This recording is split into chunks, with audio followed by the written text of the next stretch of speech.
തിരുവനന്തപുരത്ത് ഫാനിന്റെ ലിഫ്റ്റ് ഒടിഞ്ഞു വീണ യുവതിക്ക് ഗുരുതര പരിക്ക്. കാട്ടാക്കട സ്വദേശി നിസാമുദ്ദീന്റെ ഭാര്യ സ്വപ്നയ്ക്കാണ് പരിക്കേറ്റത്. രാത്രി 2:30 മുറിയിൽ പ്രവർത്തിച്ചുകൊണ്ടിരുന്ന ഫാനിന്റെ ലീഫ് അപ്രതീക്ഷിതമായി ഒടിഞ്ഞ് താഴേക്ക് പതിക്കുകയായിരുന്നു. ഏകദേശം 20,000 രൂപ വില വരുന്ന പുതിയ ഫാനിന്റെ ലീഫാണ് ഒടിഞ്ഞു വീണതെന്ന് നിസാമുദ്ദീൻ പറഞ്ഞു. അപകടത്തിൽ സ്വപ്നയുടെ കാലിന് ഗുരുതരമായി പരിക്കേറ്റതായും അദ്ദേഹം വ്യക്തമാക്കി.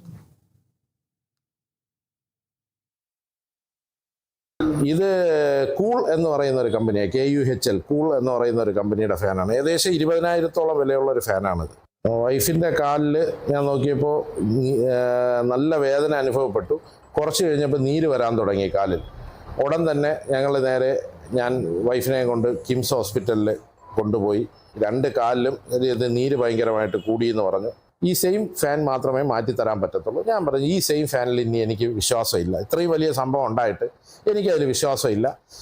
ഇതിൻ്റെ വേറൊരു മോഡൽ ഞാൻ പറഞ്ഞു കൊടുത്തു. അതിലോട്ട് മാറാൻ പറഞ്ഞപ്പോഴും അവർക്കത് ചെയ്യാൻ പറ്റത്തില്ല. അവർ വളരെ നിരുത്തരവാദിപരമായാണ് അവരെ പെരുമാറ്റം.